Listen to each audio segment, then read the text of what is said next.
tosylate. I mean, small letter ts, then there's a tosyl group, meaning there's a good living group, right?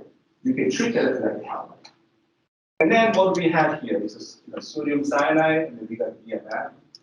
So do we expect BMF making a path there and kick the tosylate out?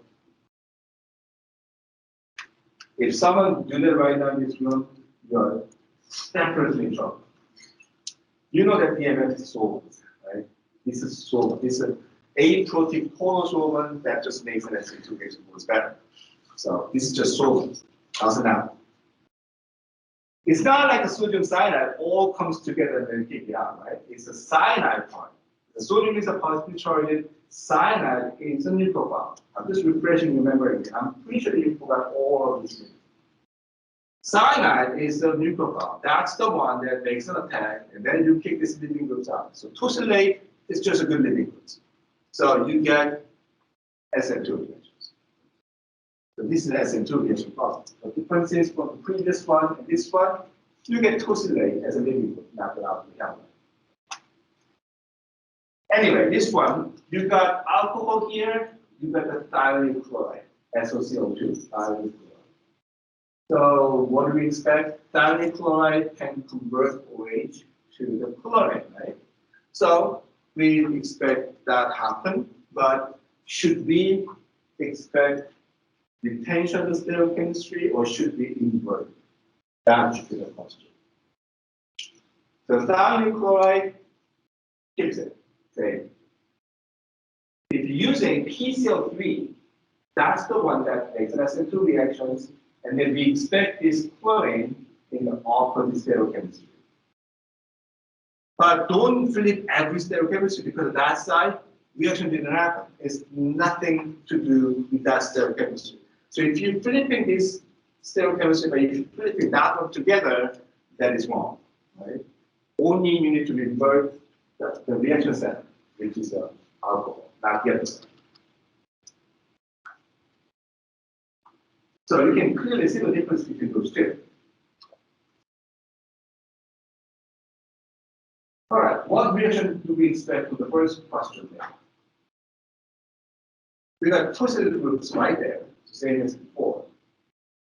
And then we got T butoxide, T butanol. There's two regions of difference. And if you're choosing T butanol making an attack, you know that alcohol is not a nucleophile, so you should do that first place. And you got T butoxide, this all becomes a minus because the potassium is a positive charge.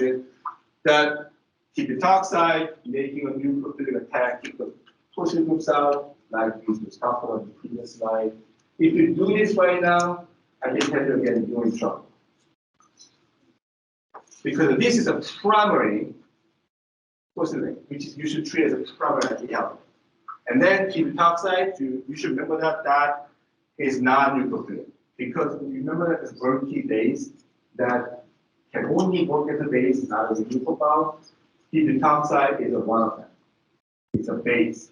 It cannot be a nucleophile. So what it does, it picks up the proton from adjacent carbon and make an E2 elimination reactions. So all the reaction from the OChem1 is going to come back. I mean, already start coming back.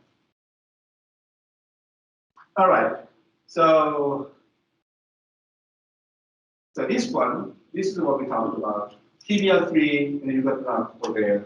You know, this is the basically just convert the alcohol to bromide. But I don't think this happened by essential mechanism. This probably the alcohol makes an attack there, but this couples of the cation, the product one captures basically basal than because a nucleophilic attack doesn't happen with tertiary. I don't think that's happened. But still, tertiary alcohol can be converted to the catalyte by using the phosphorus catalyte.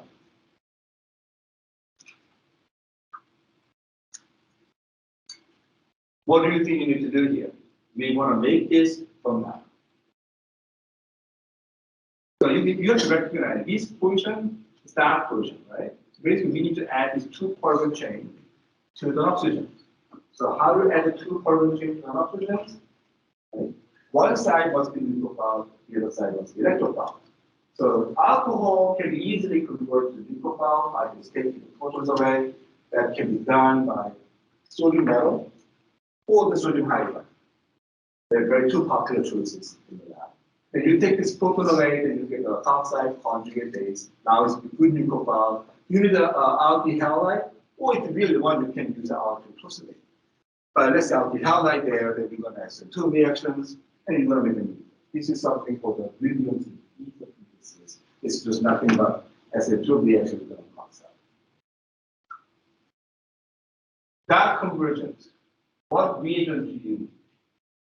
We ask questions a lot for the phosphorus chloride and thallium chloride. You can see that they're looking very, very similar, except the difference is the stereochemistry. So that's what we know to ask this question. So you can see that it's an alcohol converted to chloride. This was wedge, that's a dash. So it's a retention or inversion. That's inversion. So what reagent do you want? PCO3. So if you're using thallium chloride, you don't convert this to that, but you keep the stereochemistry. So I want you to know the differences between those two reagents.